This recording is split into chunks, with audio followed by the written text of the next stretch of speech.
ओम शांति। 4 मई 2025 revise course है 20 फरवरी 2005। दिल से मेरा बाबा कहो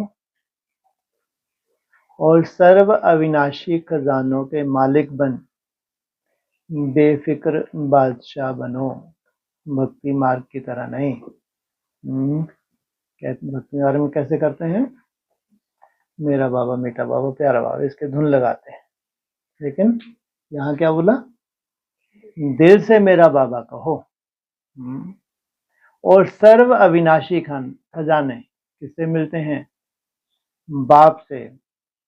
मालिक बन भविष्य के लिए क्या हो जाओ? बेफिक्र बादशाह। आज भाग्य विधाता बाप दादा आपने सर्व बच्चों के मस्तक के बीच भाग्य की रेखाएं देख रहे हैं। हर एक बच्चे के मस्तक में चमकते हुए दिव्य सितारे की रेखा दिखाई दे रही है। हर एक के नयनों में स्नेह और शक्ति की रेखा देख रहे हैं। मुख में श्रेष्ठ मधुर वाणी की रेखा देख रहे हैं। होठों पर मीठे मुस्कुरान की रेखा चमक रही है। दिल में दिलाराम के स्नेह में लवलीन की रेखा देख रहे हैं। कौन है दिल में? दिल को आराम देने वाला राम बाप। हाथों में सदा सर्व खजानों के संपन्नता की रेखा देख रहे हैं। कौन सा हाथ है?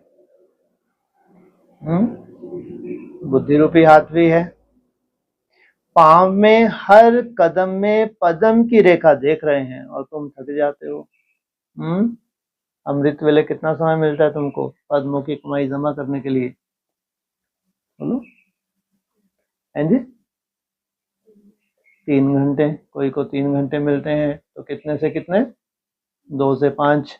और कोई को 3 से 5। 2 घंटे तो कम से कम सबको मिलते ही हैं। तो सोचो 2 घंटे कितने बड़े होते हैं, कभी कल्पना की है? अगर 2 घंटे तुमने बहुत ही अटेंशन देके तपस्या की, तपस्या है, ऐसा नहीं कि 2 घंटे तुम ऊपर ही टंगे रहोगे बीच में, ऐसा तो नहीं है ना। लेकिन होश पूर्वक, उसमें कौन बाधा ना आए? आलस की बाधा ना आए बस।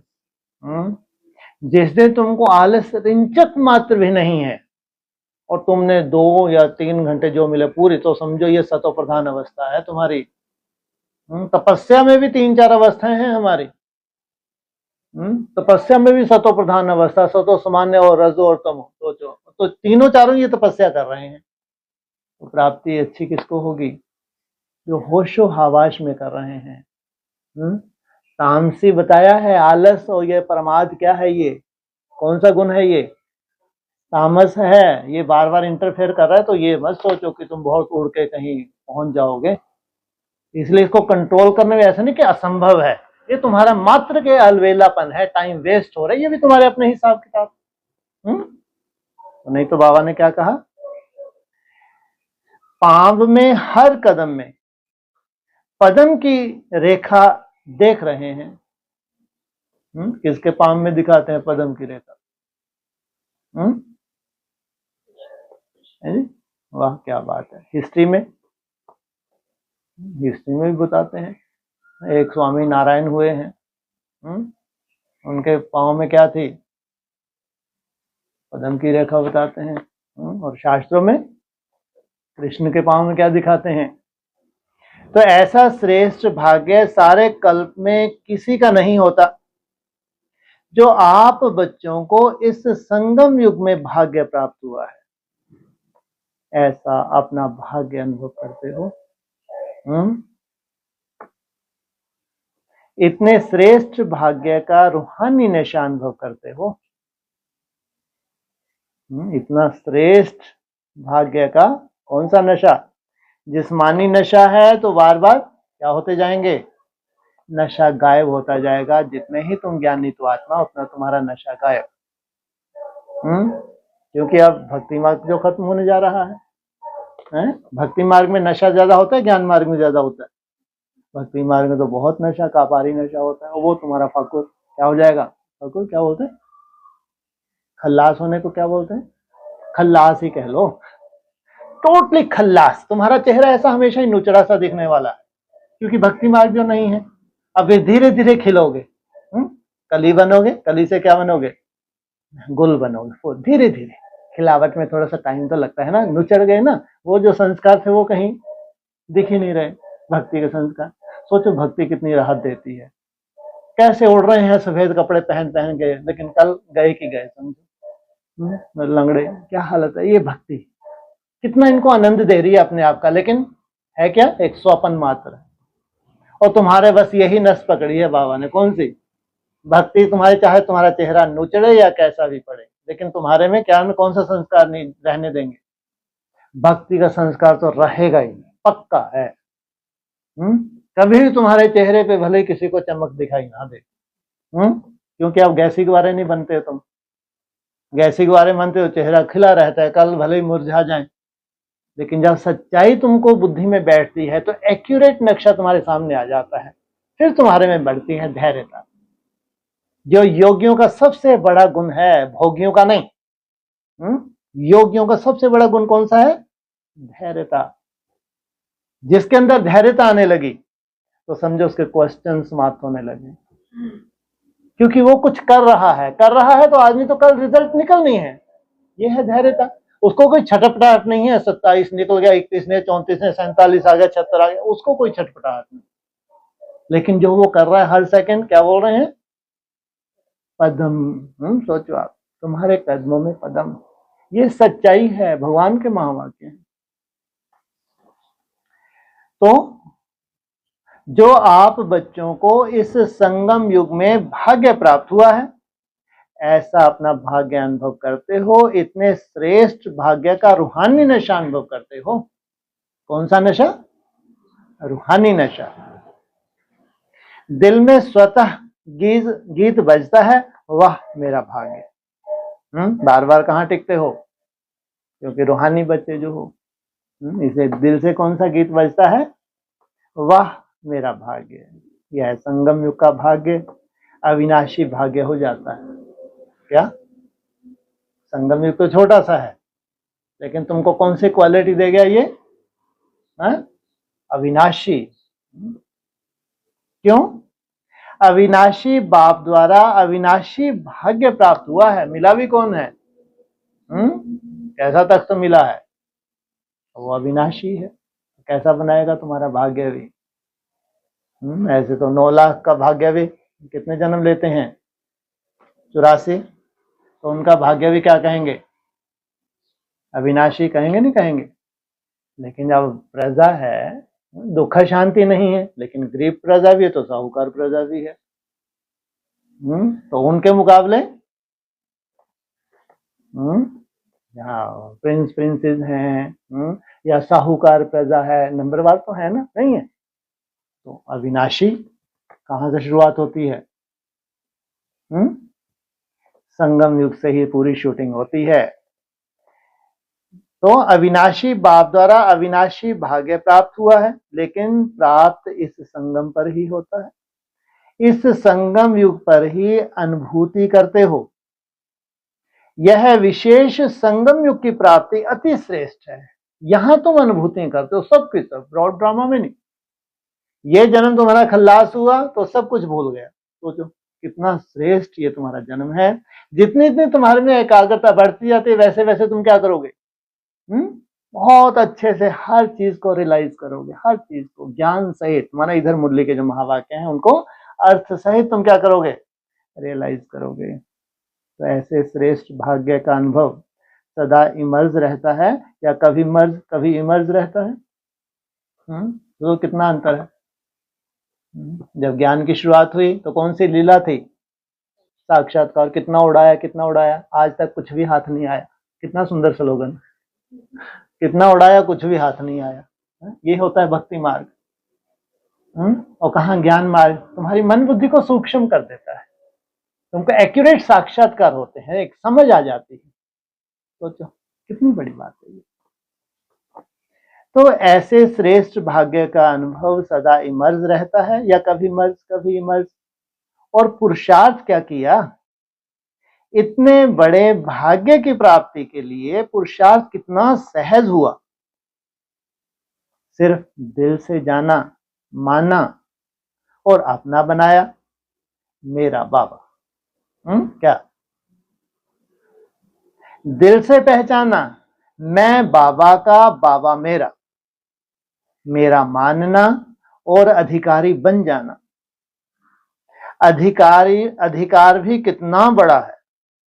क्या कहा, मेरा मानना और क्या बन जाना, अधिकारी बन जाना। और अधिकार भी कितना बड़ा है, सोचो।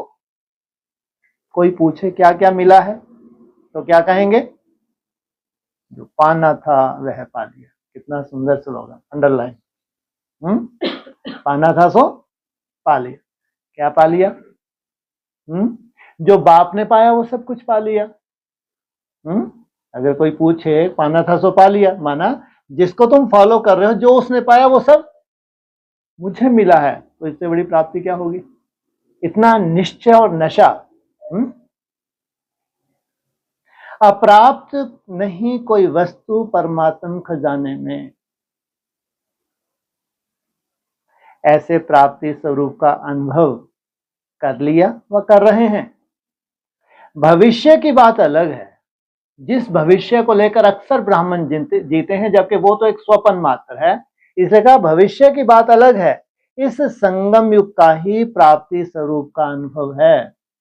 असली प्राप्ति कहाँ है, संगम युग में है। जो तुम जीवन जी रहे हो, जिसमें तुमको आनंद चाहिए, तुमको खुशी चाहिए, वो भविष्य नहीं है, वो कहाँ है, संगम युग। अगर संगम युग पर अनुभव नहीं किया तो भविष्य में भी नहीं हो सकता। बहुत बड़ी बात है। अगर संगम युग काल्पनिक ही तुम्हारा कल्पना करते करते ही निकल गया तो भविष्य भी एक काल्पनिक ही है। और यहां जो तुम अनुभव कर रहे हो ये तुम्हारा एक संस्कार बन रहा है। सोचो आप, चाहे श्रेष्ठ पुरुषार्थ ही क्यों ना हो, यह भी तो एक संस्कार है। और श्रेष्ठ पुरुषार्थ के आधार से जो जो भी क्वालिटीज तुम धारण कर रहे हो, ये संस्कार है। तो ये मन बुद्धि की जो तुम्हारी ट्रेनिंग है, इसके आधार से जो संस्कार बन रहे हैं, ये है असली अनुभव। तो भविष्य प्रारब्ध है, लेकिन प्रारब्ध इस पुरुषार्थ के श्रेष्ठ कर्म से बनती है। पुरुषार्थ के भी कर्म भी कैसे हो, ऐसे नहीं कि लास्ट में अनुभव स्वरूप बनेंगे। इसलिए इतना हल्के से क्यों लेते हैं ब्राह्मण कि लास्ट में ही बनेंगे। कौन सा पॉइंट है उनके पास है? हाँ, तुम्हारी कर्मातीत अवस्था तो अंत में होनी है ना। ये हरेक का अपना अपना अंत है। तो उन्होंने क्या सोच लिया, अभी तो कुछ होना नहीं है, जब 37 तब क्या हो जाएगा भाई। अगर आज तुमको कुछ नहीं अनुभव हो रहा है तो कैसे कल्पना कर सकते हो कि आगे चल के हो जाएगा। इसलिए बोला लंबे समय का अभ्यास अंत में तुम्हारा आधार बनने वाला है। तो संगम युग के बहुत काल का यह अनुभव है।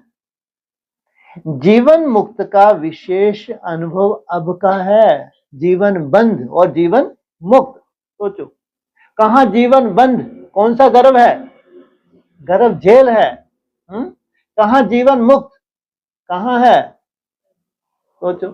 शास्त्रों में कौन सा इसको बताया है, अरण्य गर्भ। सोचो कितना सुंदर है। कैसी आत्मा में चमक आती होगी, कितना आत्मा आनंद लेती होगी। कहां दिखाया उसका तुम्हारा वो गर्भ, अरण्य गर्भ।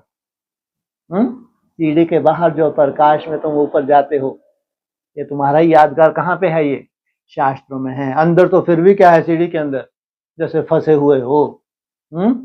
वो संस्कार जब तक तुम्हारे चुकतू ना हो 63 जन्म के, तब तक फंसा हुआ महसूस करती है आत्मा, या बहुत अच्छा अनुभव करती है। ये बहुत दिक्कत जाती है, टिकना चाहती है। बीच में बार बार पुराने संस्कार कहाँ खींचते हैं, नीचे की तरफ खींचते हैं। तो जीवन मुक्त का विशेष अनुभव अब का है। बेफिक्र बादशाह बनने का अनुभव अब है। वो बादशाह जब होंगे तब होंगे, लेकिन अभी कौन सा बादशाह, इतना निश्चय बुद्धि, कोई फिक्र नहीं। बाप मिला है तो कहां ले जाएगा, आज नहीं तो कल हम बाप समान बनना ही है। तो सभी बेफिक्र बादशाहों की फिक्र है। जो बेफिक्र बादशाह बने हैं वह हाथ उठाओ। बन गए कि बन रहे हैं, बन गए हैं ना, पूछा क्या फिक्र है। जब दाता के बच्चे बन गए तो फिक्र क्या रह गया, मेरा बाबा माना और फिक्र की अनेक टोकरियों का बोझ उतर गया। वाह, बोझ है क्या, है। प्रकृति का खेल भी देखते हो, माया का खेल भी देखते हो, लेकिन बेफिक्र बादशाह होकर, साक्षी होकर खेल देखते हो, प्रभावित नहीं होते। दुनिया वाले तो डरते हैं, पता नहीं क्या होगा। आपको डर है, डरते हो। वहां तो 2005 में दुनिया वाले डरते थे, अब कौन डरता है?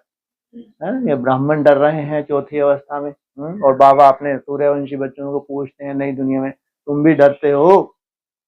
निश्चय और निश्चित है, जो होगा वह अच्छे से अच्छा होगा। वाह, क्या कहा, जो होगा वह अच्छे से अच्छा होगा। क्यों? त्रिकालदर्शी बन हर दृश्य को देखते हो, वो क्वालिटीज धारण कर रहे हो जो एक किसमें होनी चाहिए, है? तुम्हारा इतना साक्षी भाव देख के तुमको कोई भी टाइटल क्या दे दे, है? क्या, अरे त्रिकाल, इसका सब जब प्रभावित है, इसका तो सब कुछ जानता है ये, तो आप प्रभावित ना हो, आपका चेहरा मुस्कुराता रहे तो क्या कहेंगे, अरे जरूर इनको पहले से मालूम था, अरे इतनी बड़ी बात, कोई प्रभावित नहीं है इनके ऊपर, ये है। तब जाए भगवान खुश होता है, ले तू संभाल क्या। तीसरा नेत्र, आज क्या है, कल क्या होने वाला है, इसको अच्छी तरह से जान गए हो, नॉलेजफुल हो ना। संगम के बाद क्या होना है, आप सबके आगे स्पष्ट है ना। बोलो, सबसे जास्ती बुद्धू तो बनाया 25-25 हजार को सामने बिठा के, और पूरे विश्व ने लाइव सुना। क्या बोले, संगम के बाद क्या होना है, सोचो कितना बड़ा रहस्य होगा। आप सबके आगे स्पष्ट है ना, ऐसे जैसे कोई बच्चा बुद्धि हो, है ना, उनसे मजाक कर रहे हो। नवयुग आना ही है, नवयुग आना ही है, तो उनकी बुद्धि में क्या कुछ बैठा हुआ जो नवयुग आना है। कैसे कैसे महल बिठा दिए उनकी बुद्धि में, कैसे सोना उड़ उड़ के आ रहा है, माथे पे इनके पटक रहा है, बड़े बड़े हीरे जवाहरात आ रहे हैं, समुद्र फेंक रहा है।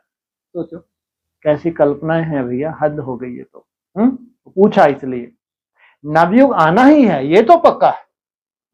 क्या नवयुग आना ही है, दुनिया वाले कहेंगे आएगा, क्योंकि अभी तक 90 वर्ष हो गए हैं, ये ब्राह्मणों की दुनिया वाले, कौन सा संशय है।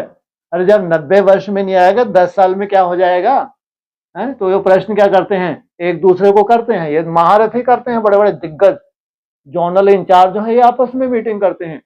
अरे भाई अपन ने तो 76 भी देखा है, बूढ़े हो गए अपन, 2000 भी देखा है। अपने यहाँ जो महारथी बैठा है माउंट आबू में, कब से पक्के लगा रहा है ये बेचारा, ऐसे आपस में बातें करते हैं बेचारे। 10 वर्ष में क्या हो जाएगा, अब तो बस शरीर छोड़ना है अपने को, देखते हैं आगे क्या हो। ये हालत है, ये ब्राह्मणों की दुनिया के समाचार हैं लेटेस्ट। तो क्वेश्चन है आएगा, और आप क्या कहते हैं, आया ही पड़ा है। वाह, इसलिए क्या होगा क्वेश्चन नहीं है। किस तरह से आएगा, क्या होगा, तुम्हारे अंदर कोई भी क्या नहीं है, कोई प्रश्न नहीं है।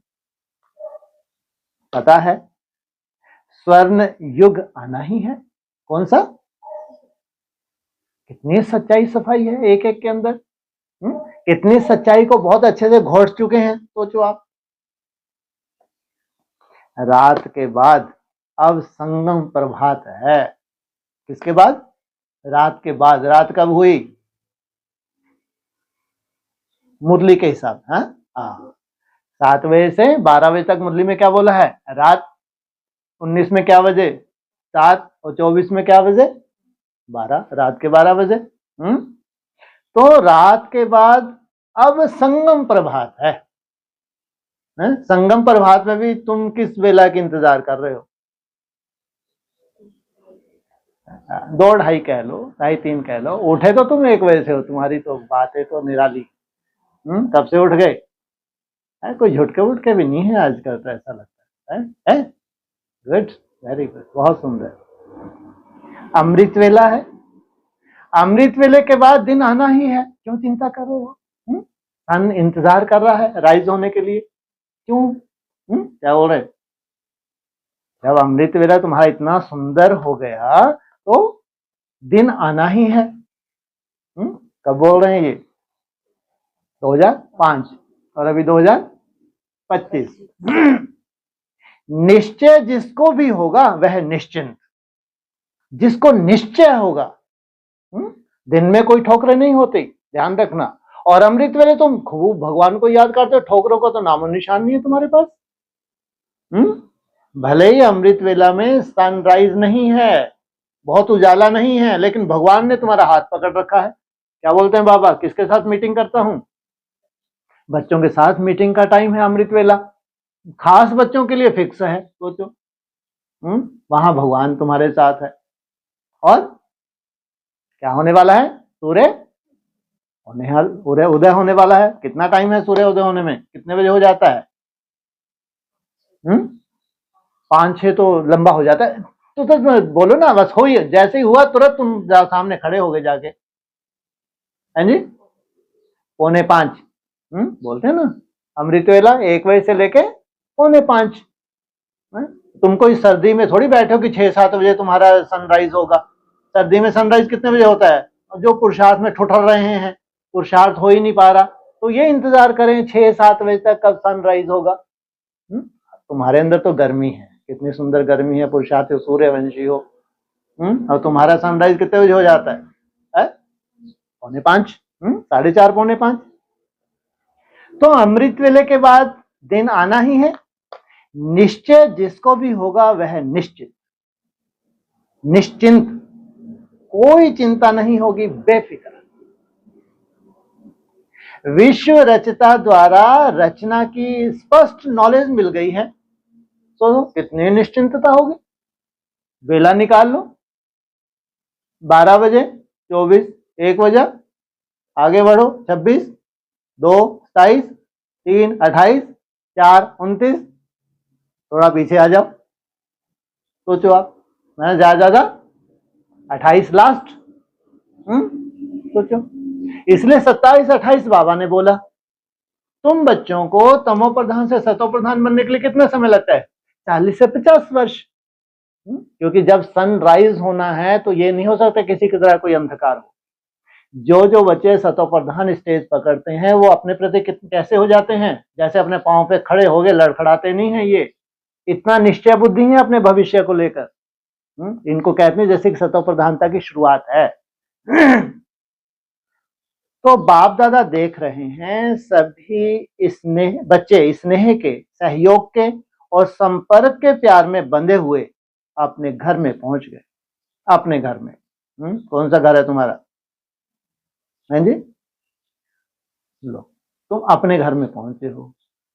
विदेशी विधर्मियों के घर में थोड़ी, अपने घर में। कौन सा घर है तुम्हारा? हैं जी,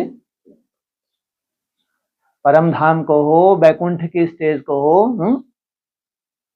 बाप दादा सभी स्नेही बच्चों को, सहयोगी बच्चों को, संपर्क वाले बच्चों को अपने अधिकार लेने के लिए अपने घर में पहुंचने की मुबारक दे रहे हैं। अपने घर में है। उस वक्त जो एडवांस में पहुंचते थे वो अपने घर में पहुंचते थे। वो घर था, भगवान का घर था, जिससे मिलते थे। वो उनका बेहद का क्या था? परम धाम था। इसलिए पूछा, अपने घर की बात कर रहे हैं। मुबारक हो, मुबारक हो। कहाँ पहुंचे? अपने घर में पहुंचे, इसलिए तुमको क्या हो? मुबारक। बाप दादा का प्यार बच्चों से ज्यादा है व बच्चों का बाप दादा से ज्यादा है? प्रश्न पूछा। किसका है? आपका है या बाप का? बाप कहते बच्चों का ज्यादा है। देखो, बच्चों का प्यार है तब तो कहां कहां से पहुंच गए हैं ना। कितने देशों से आए हैं? कोई ने कहा 50 देशों से। 50 देश से आए हैं, लेकिन सबसे दूर से दूर कौन आया? अमेरिका वाले दूर से आए हैं। आप भी दूर से आए हैं, लेकिन बाप दादा तो परमधाम से आया है। उसकी भेंट में अमेरिका क्या है? अमेरिका दूर है या परमधाम दूर है? सबसे दूर देशी बाप दादा है। बच्चे याद करते हैं और बाप हाजिर हो जाते। अभी बाप बच्चों से क्या चाहते हैं? पूछते हैं ना, बाप क्या चाहते हैं? तो बाप दादा यही मीठे मीठे बच्चों से चाहते हैं कि एक एक बच्चा स्वराज अधिकारी राजा हो। ये मीठे मीठे हैं, इनमें कोई कड़वा नहीं है। इनसे पूछते हैं क्या? हर एक बच्चा स्वराज अधिकारी क्या हो? राजा हो। सभी राजा हो। स्वराज है। स्व पर राज तो है ना। जो समझते हैं स्वराज अधिकारी राजा बना हूं, हाथ उठाओ। बहुत अच्छा। बाप दादा को बच्चों को देखकर प्यार आता है कि 63 जन्म बहुत मेहनत की है दुख अशांति से दूर होने की। तो बाप यही चाहते हैं कि हर बच्चा अभी स्वराज अधिकारी बने। मन बुद्धि संस्कार का मालिक बने, ये है स्वराज। मन बुद्धि और संस्कार जैसे तुम चाहते हो वैसे संस्कार। वो संस्कार नहीं 63 जन्मों के, वो हैं, वो माया का रूप है, वो इंटरफेयर कर रहे हैं, उसकी चिंता नहीं। लेकिन जो तुम चाहते हो वो संस्कारों की प्रॉपर्टी तुमको क्या करनी है? जमा करनी है। जब चाहें, जहां चाहें, जैसे चाहें वैसे मन बुद्धि संस्कार को परिवर्तन कर सकें। टेंशन फ्री लाइफ का अनुभव सदा इमर्ज हो। वाह, वैसे भी तुम्हारे पास कोई टेंशन है? कोई यहाँ किसी के पास दूर दूर तक भी कोई टेंशन नहीं है। और फिर भी बाबा क्या कह रहा है? अपने पुरुषार्थ की टेंशन तो है तुम्हारी, नहीं है? तो भगवान तो नहीं हो ना, क्या हो? भगवान हो। तो क्या कौन सी टेंशन है? हाँ, स्वयं के पुरुषार्थ होनी भी चाहिए। उसके लिए तो बाबा ने कहा एक चिंता तुमको रखनी है और सब चिंताएं छोड़ देनी है। कौन सी? बाबा की याद की। बाप दादा देखते हैं कभी मर्ज भी हो जाता है। सोचते हैं यह नहीं करना है, यह राइट है, यह रॉन्ग है, लेकिन सोचते हैं स्वरूप में नहीं लाते हैं। सोचना माना मर्ज रहना, स्वरूप में लाना अर्थात इमर्ज होना।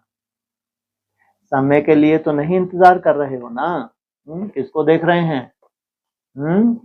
जिस समय के पीछे पीछे हम चल रहे हैं वो समय परिवर्तन हो तो उसके साथ साथ हमारा भी परिवर्तन हो। कभी कभी करते हैं क्या कहा? समय किसका इंतजार? रूहो रेहान करते हैं ना। तो कोई बच्चे कहते हैं समय आने पर ठीक हो जाएंगे। कौन साथी बन जाएगा हमारा? समय हमारा साथी बन जाएगा। समय आने पर क्या हो जाएगा? सब ठीक हो जाएगा। समय तो आपकी रचना है। उसको रचता बनाओगे। क्या करोगे तुम? इंतजार करोगे या इंतजाम करोगे? आप मास्टर रचता हो ना, तो मास्टर रचता रचना के आधार पर नहीं चलते। समय को समाप्ति के नजदीक आप मास्टर रचता को लाना है। कितनी बड़ी बात है। समय को धकेलने वाले कौन है? आप मास्टर रचता। इसलिए कई बार कहते हैं ना, तुम क्या करो? तुम इंतजार नहीं कर सकते, तुमको क्या करना है? इंतजाम करना है। एक सेकंड में मन के मालिक बन मन को ऑर्डर कर सकते हो। सोचो कितना ये जड़ समय हाहाकार मचाने वाला है, उसका रचयिता। कितनी बड़ी बात है। इसलिए तुम्हारी कर्मातीत अवस्था और विनाश का कितना गहरा संबंध है। रुद्र ज्ञान यज्ञ कुंड से कितनी बड़ी क्या निकली? विनाश ज्वाला प्रज्वलित हुई। तो क्या हो गए तुम? रचना या रचयिता? रचयिता कर सकते हो, ऑर्डर। मन को एकाग्र कर सकते हो, फुल स्टॉप लगा सकते हो कि लगाएंगे फुल स्टॉप लग जाएगा क्वेश्चन मार्क? क्यों, क्या, कैसे, क्या, वह क्या, आश्चर्य की मात्रा भी नहीं, फुल स्टॉप। सेकंड में पॉइंट बन जाओ, 1 सेकंड लगे किसमें टिकने के लिए? उस पॉइंट में टिकने के लिए, उस पॉइंट ऑफ लाइट में टिकने के लिए, और कोई मेहनत नहीं है। एक शब्द सिर्फ अभ्यास में लाओ, पॉइंट।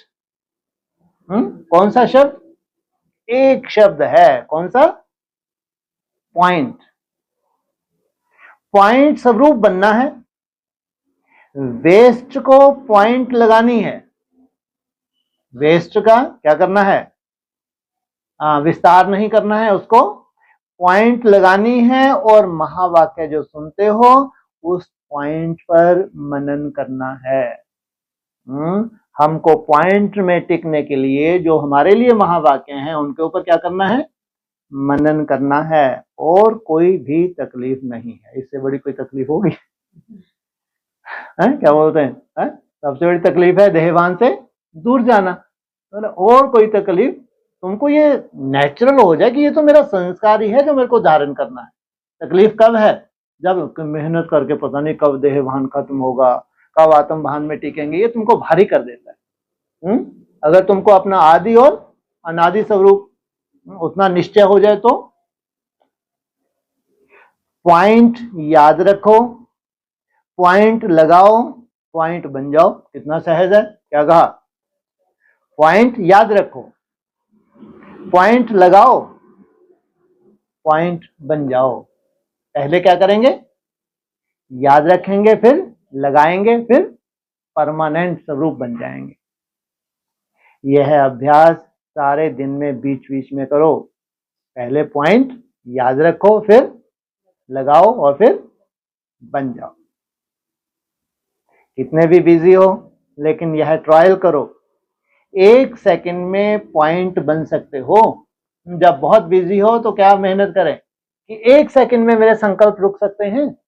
किस विधि से तुमने रोके? मान लो पॉइंट में टिक के नहीं रोके तो कोई चिंता का विषय नहीं, लेकिन कम से कम जो भी तुमने विधि अपनाई उससे क्या हो, और व्यर्थ एकदम क्या हो जाए? कंट्रोल हो जाए, स्टॉप हो जाए। 1 सेकंड में पॉइंट लगा सकते हो। जो महारथी हैं वो स्विच ऑन किया, किसमें टिके? किसको निहारते रहते हैं? उस पॉइंट को निहारते हैं जिसमें उनको ट्रांसफर होना है। उस पॉइंट में जितने घंटे टिकते जाते हैं, जैसे कि पूरा देहभान कहाँ शिफ्ट हो रहा है, यह है पूरा साइंटिफिक। उस पॉइंट में जब तुम टिकने लगोगे, फिर तुम्हारा शिफ्टिंग तब, जब उस पॉइंट के ऊपर तुम्हारी मन बुद्धि एकाग्र होती है तब। इसलिए सबसे बड़ा है तुम्हारा तीसरा नेत्र। मन के ऊपर भी क्या है? ये तीसरा नेत्र, बुद्धि रूपी तीसरा नेत्र है, जो पूरा तुमको कहां ट्रांसफर कर देगा? उस पॉइंट में ट्रांसफर कर देगा। जब यह अभ्यास बार बार होगा तभी आने वाले अंतिम समय में फुल पॉइंट्स ले सकेंगे। कितने पॉइंट्स लेने हैं? Full points. Pass with honour बन जाएंगे। यही परमात्मा पढ़ाई है। वाह, अभी तक जितनी पढ़ाई पढ़ी थी क्या थी? यही परमात्मा पढ़ाई है। क्या? पॉइंट बन के, पॉइंट का अभ्यास करके परमानेंट पॉइंट बन जाना। और फुल पॉइंट्स कौन दे रहा है? पॉइंट्स है ऊपर वाला देगा तुमको, कितने पॉइंट तुमने धारण किए हैं। पास विद ऑनर बन जाएंगे। यही परमात्मा पढ़ाई है, यही परमात्मा पालना है। ये है सार, पूरी पढ़ाई का सार। तो जो भी आए हैं, चाहे पहली बार आने वाले हैं, जो पहली बारी मिलन मनाने आए हैं वह हाथ उठाओ। बहुत आए हैं, वेलकम। जैसे अभी पहली बार आए हो ना, तो पहला नंबर भी लेना है, चांस है। आप सोचेंगे हम तो अभी अभी पहली बार आए हैं, हमारे से पहले वाले तो बहुत हैं, लेकिन ड्रामा में यह चांस रखा हुआ है कि लास्ट तो फास्ट, और फास्ट से फर्स्ट हो सकते हो। किनको चांस है ये भी अव्यक्त वाणी के महावाक्य, इसमें ज्यादा बुद्धि चलाने की जरूरत नहीं। तो इसका क्या रहस्य होगा?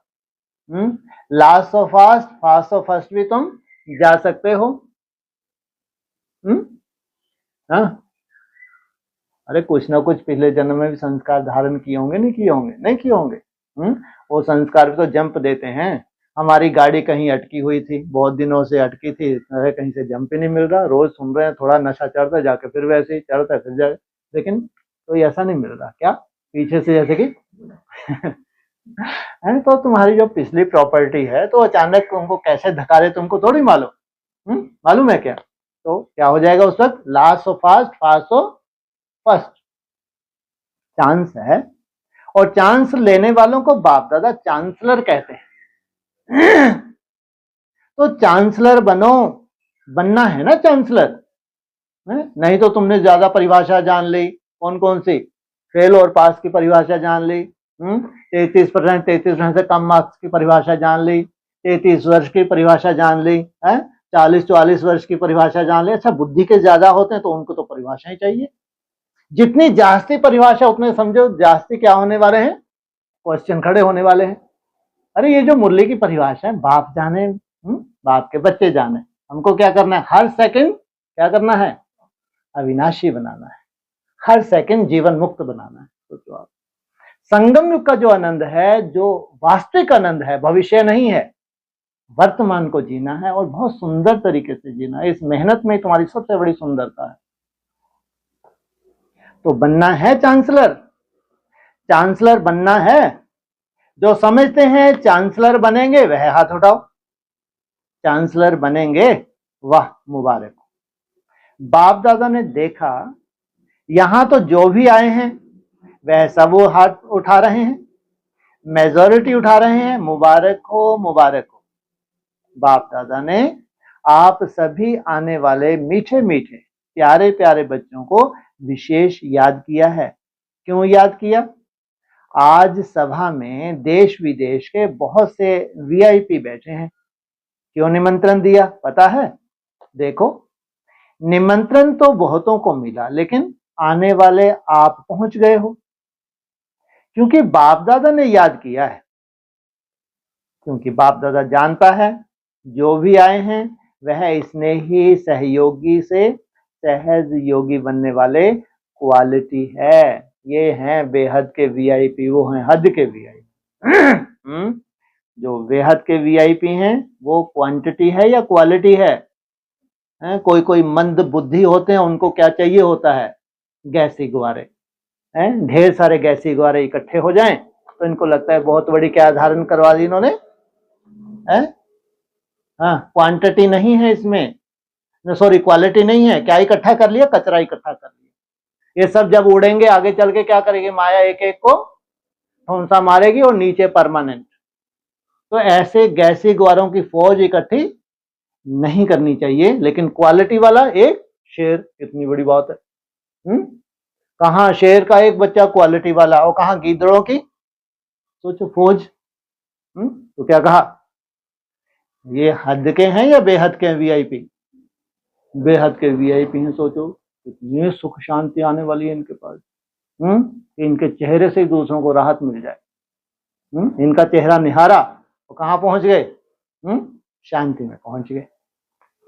अगर हिम्मत रखेंगे तो आज सहज योगी बन औरों को भी, आप सहज योगी बन औरों को भी सहज योग का मैसेंजर बन मैसेज दे सकते हैं।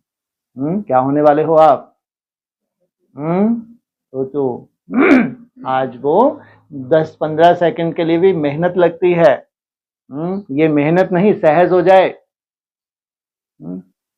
ये है तुम्हारा भविष्य, लेकिन इसके लिए भी क्या करना होता है? अभ्यास। कोई बैठे बिठाए नहीं होता। हर चीज के लिए क्या चाहिए? अभ्यास चाहिए। हाँ, जो जो फिर परिपक्व अवस्था जितनी जितनी होती है उसको कोई छीन नहीं सकता।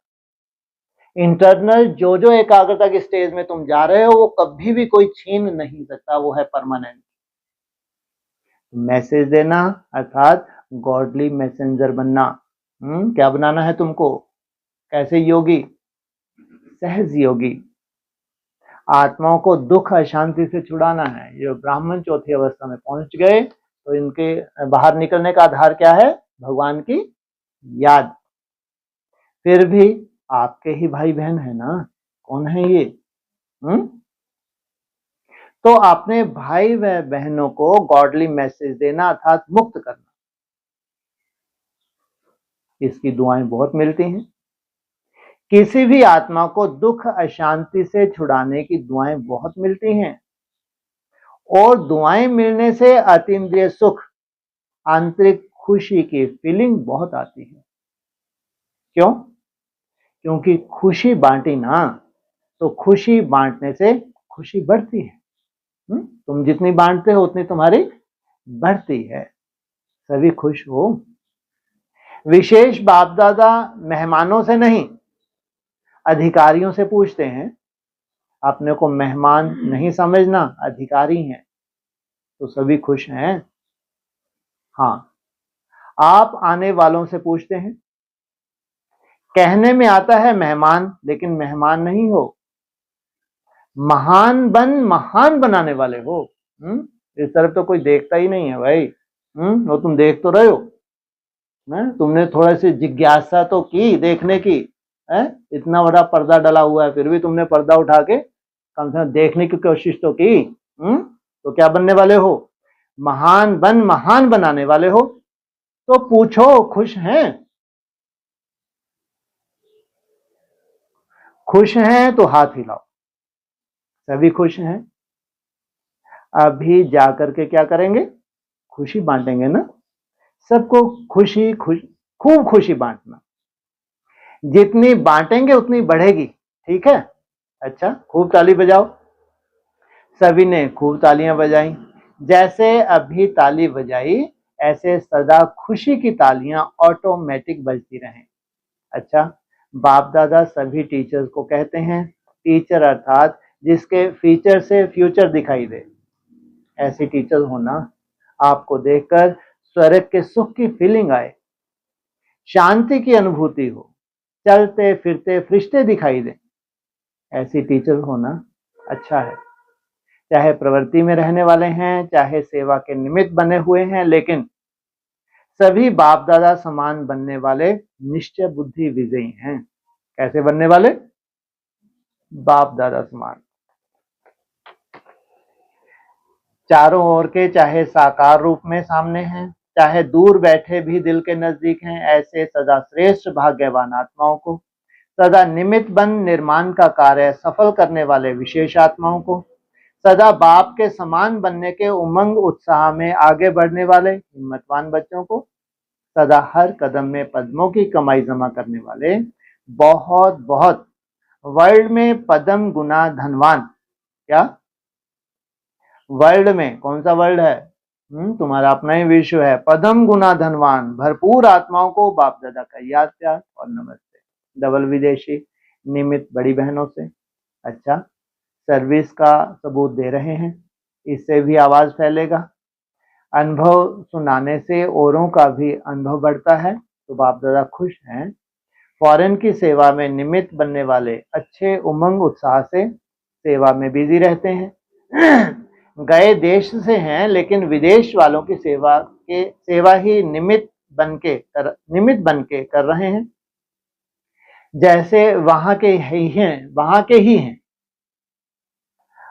अपनेपन की भाषणा देते हो, और सब तरफ के हैं, एक तरफ के नहीं हैं, लंदन के या अमेरिका के नहीं। बेहद सेवादारी, जिम्मेवारी तो विश्व की है ना। तो बाप दादा मुबारक दे रहे हैं, कर रहे हो, आगे और अच्छे से अच्छा उड़ते और उड़ाते रहेंगे।